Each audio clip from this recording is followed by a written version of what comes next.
In this video, we're wrapping up our discussion of productivity for now with some applications of productivity and FTE.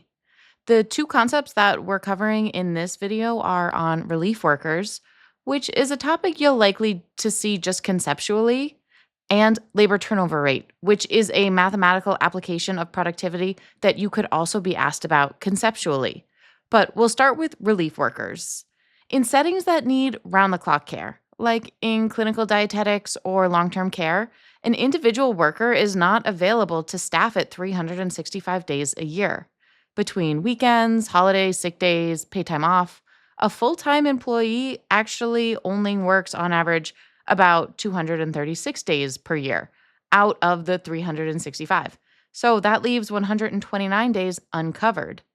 The only way to keep operations running every single day, including those 129 days off, we need additional staff to step in, and that's where relief workers come in. So if you divide the 129 days off by the 236 days that a full-time employee typically works, that gives us 0.55, which means we need a little more than half of an extra person for each full-time position to cover year-round service. And that 0.55 is, you guessed it, another equivalence statement. It means that for every full-time worker, we need 0.55 relief workers. Or if we're looking at the total people required to provide full coverage, that becomes 1.55 workers per position. We'll see this idea again in Module 9 when we talk about scheduling and coverage and staffing ratios, but for now, I want you to try to focus on why this matters and, to a lesser degree, how we calculate it. So let's do some practice problems with relief employees. In this problem, we have a hospital with 14 full-time dietitians, and we need to figure out how many total employees are needed, including relief workers. So we can solve this problem two different ways.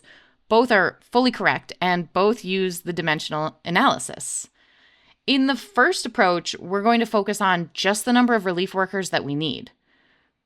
Remember, the equivalent statement says that we need 0.55 relief workers. I'm going to call them RW for relief workers, for every one full-time worker, full-time. Since these two things are equal to each other, we can write them as two fractions. Let me just do that really quick. So if we're just focused on the number of relief workers, we can convert from 14 full-time workers into relief workers by using this equivalent statement right here. Full-time workers will cancel out here. If we have 14 full-time workers, we need 7.7 relief workers. But that's not what the problem asks for. It asks for total employees. So we need 7.7 relief workers.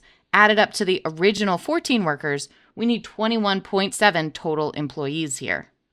And since we can't hire a fraction of a person, we need 22 total employees to fully staff the department year-round.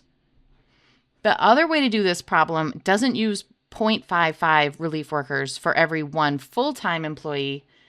It says that we need 1.55 total workers for one full-time worker. Let me show you what I mean. This 1.55 is the 0.55 from our relief worker added to our one full-time worker. If you add those two things together, you'll get 1.55. We need 1.55 total workers for every full-time worker. And so we can write this out as an equivalent statement and convert from full-time workers into total workers straight ahead. Now, if I'm being honest about it, I would prefer to do the problem this way because no matter what, you'll get the same answer. And the question on the RD exam might just ask about how many relief workers you need, not just how many total workers you'll need. But if we're asked for the total number of employees required, including both full-time and relief, like we are in this problem, we can go either route as long as we're clear on what each value represents. Remember, we're building skills here, so these might seem a little abstract and difficult right now, and that's okay. Keep working at it, and I'll see you in the next one.